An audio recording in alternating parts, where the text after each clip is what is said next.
Welcome to Mexico Unexplained, where we will explore the magic, the mysteries, and the miracles of Mexico. This series presents information based partly on theory and conjecture.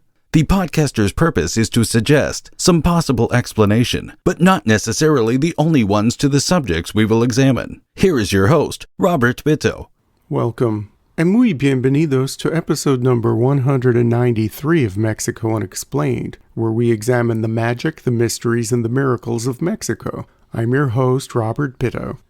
In the fall of the year 2003, a massive rainstorm swept over Teotihuacan, a pre-Aztec ancient city located 30 miles northeast of modern-day Mexico City. The rain caused mud flows and severe flooding at the site, a city that had withstood similar deluges in its 2,000-year history. An archaeologist for Mexico's National Institute for Anthropology and History, Sergio Gomez, came into work the day after the storm to survey the damage.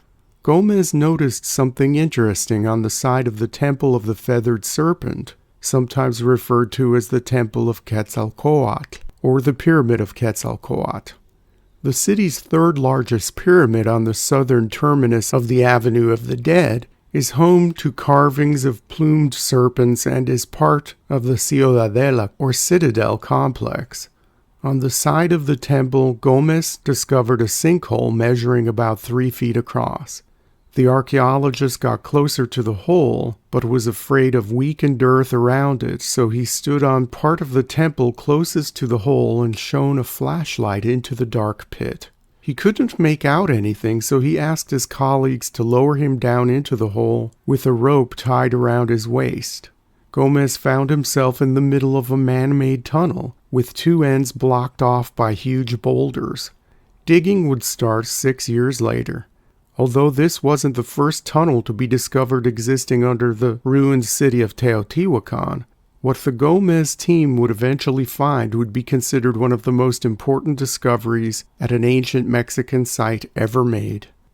Considered to be the grandfather of Teotihuacan research, American archaeologist George Cogill gives a good summary of the ancient city in the introduction to his scholarly paper Ritual Sacrifice and the Feathered Serpent Pyramid at Teotihuacan, Mexico. Here are the words of the late Professor Cogill. Quote, Teotihuacan is an immense Mesoamerican city that flourished in the basin of Mexico between 100 BCE and 650 CE. For much of that time, it covered about 20 square kilometers with a population estimated around 100,000. Arrayed for over 2 kilometers along the broad Avenue of the Dead are the immense sun and moon pyramids, the Ciudadela complex, and scores of smaller complexes of pyramids, platforms, and plazas. Surrounding this are over 2,000 sizable and substantially built multi-apartment residential compounds. The extent of territory politically subjugated by Teotihuacan is still unclear, but its influences are manifest throughout nearly all of Mesoamerica. After more than a century of archaeological work, most of the ancient city remains unexcavated, and only a tiny fraction has been excavated according to modern standards. End quote. For a more general overview of Teotihuacan, please see Mexico Unexplained episode number 45. The Aztecs came upon a ruined Teotihuacan some 6 centuries after the city was abandoned. In the Codex Xolotl, an Aztec illustrated bark paper book, Teotihuacan is represented by a glyph showing 2 pyramids over a cave with a person inside it. The Aztecs must have known of the cave and tunnel system underneath the ancient city long before the French archaeologist Désiré Charnay explored the underground labyrinths in the 1870s. Local guides took Charnay through a vast network of natural and man-made caverns. The Frenchman theorized that most of what he was seeing were remnants of ancient quarries where stones were cut to build the monumental architecture of the ancient city. He also noted that in some of the caves he saw stacks of bones, and possibly reminded of European catacombs, Charnay thought that these vast underground spaces served the same purpose. In his book, Les Anciennes Villes du Nouveau Monde, or in English, The Ancient Cities of the New World, Charnay describes an extensive network of caverns, large galleries, and rotunda filled with bones and artifacts.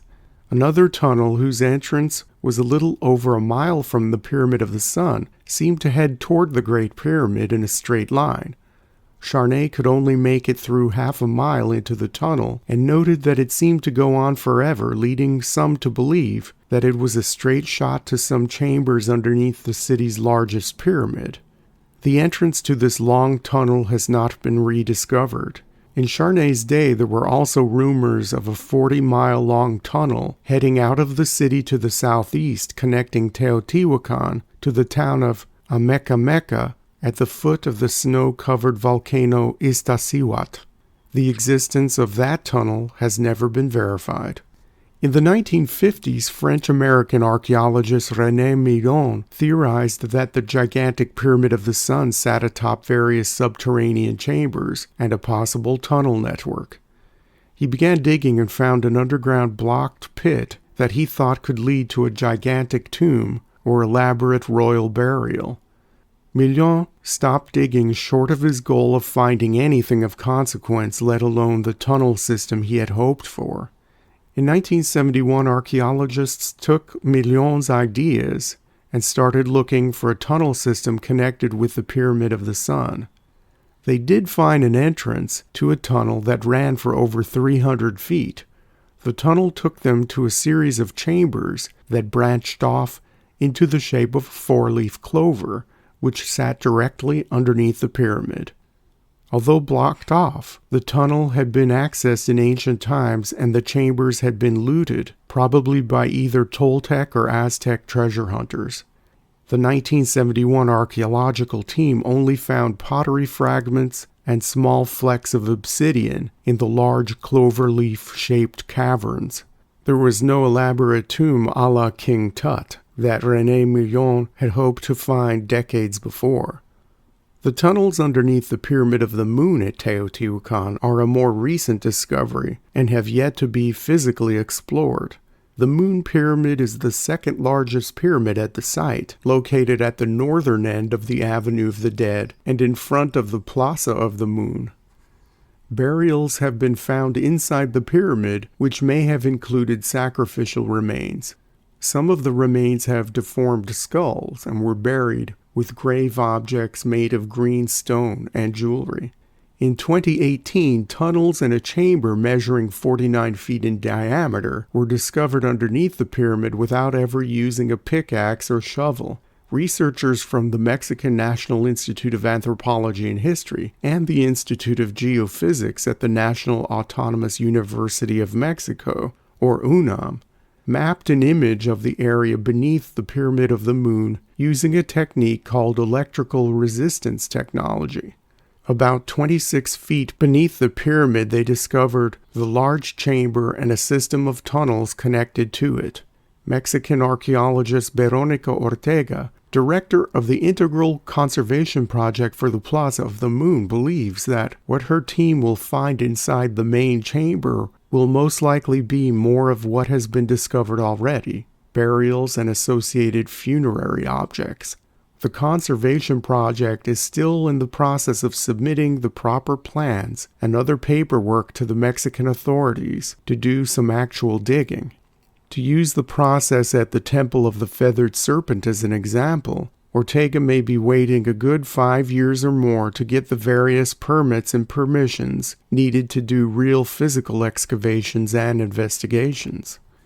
And what exactly became of Sergio Gomez and his team at the Temple of the Feathered Serpent? What were those important discoveries? The sinkhole that appeared in the fall of 2003 was not the entrance to the tunnel leading under the Temple of Quetzalcoatl. With the same ground-penetrating radar later used at the Pyramid of the Moon, Gomez and his team spent years thoroughly mapping the subsurface tunnels and chambers before they had permission to dig. They also used two small robots called Tlaloc 1 and Tlaloc 2 to explore the tunnels before humans ventured into them. The robots were equipped with infrared cameras and laser scanners that produce 3D images to assist the archaeologists in mapping. By September of 2010, Gomez and his team of 30 highly trained specialists were the first people in the temple's tunnels in perhaps 1,800 years. They entered the vertical shaft entrance, which went down over 30 feet deep and was located only about 6 feet from one of the sides of the building. The tunnel that connects to the bottom of this entrance shaft goes nearly 300 feet until it extends in a series of underground chambers. Excavation of these tunnels was done at a snail's pace and with extreme care. Small hand shovels were used in many instances, and dirt was carefully sifted for even the tiniest of artifact fragments. At the end of the excavation process, over 1,000 tons of dirt and rock had been removed over the course of many months. The intense manual labor and the great deal of time it had taken over the 7 years from discovery to completion of the excavation was definitely worth it. What Gomez and his team discovered was absolutely breathtaking, at least to archaeologists. The long tunnel ended in 2 large chambers, the north chamber and the south chamber. The walls and the ceilings of these large rooms were coated in a glitter of magnetite, hematite, and iron pyrite or fool's gold.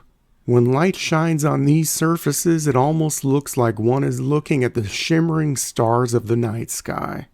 The floors of the chambers were made to look like miniature landscapes with little mountains, peaks, and valleys, complete with small stream beds and lakes filled with liquid mercury, a rare find but not entirely unheard of in ancient Mexico. The Teotihuacanos made the liquid mercury by crushing cinnabar ore, heating it, creating vaporized mercury, and then gathering its condensation in liquid.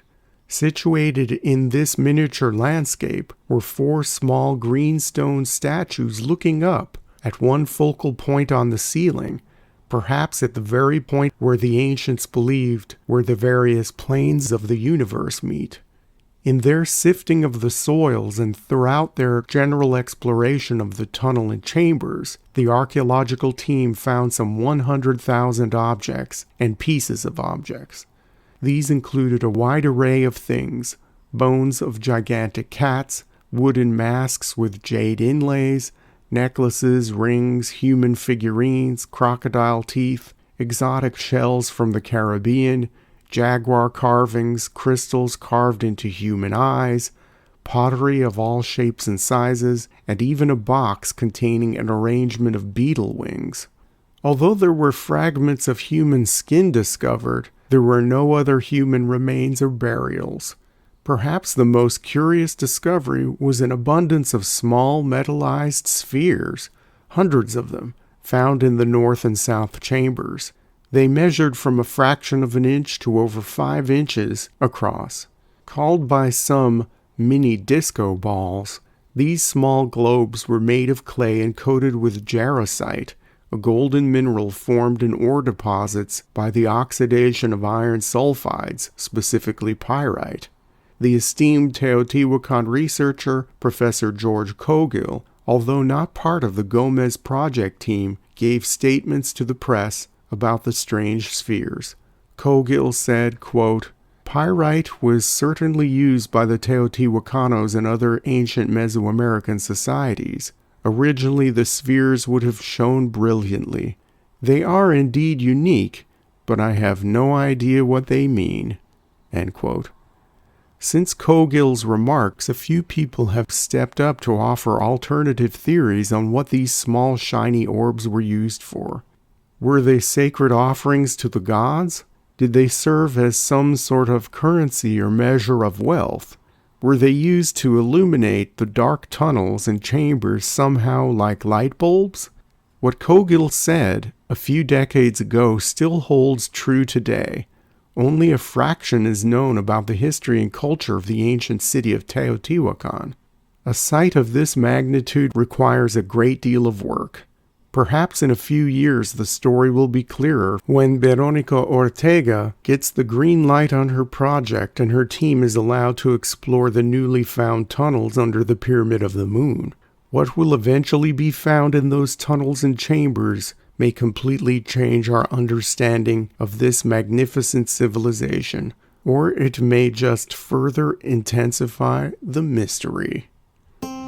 Thank you once again for listening to another episode of Mexico Unexplained. Remember to like and subscribe to us on YouTube and follow us on Twitter. Tell your friends by sharing these shows with others. Please go to our website, MexicoUnexplained.com, for references, illustrations, and for free access to transcripts of past shows. Please visit Amazon.com to purchase the books Mexico Unexplained and Mexican Monsters to get hard copies of the magic, the mysteries, and the miracles of Mexico. We appreciate your kind attention once again. Until next time, thank you and gracias. Thank you for listening to another episode of Mexico Unexplained with host Robert Bitto. For show summary, relevant links and commentary, please check out our website at mexicounexplained.com. Like us on Facebook and be a part of the conversation. Adios and hasta la vista.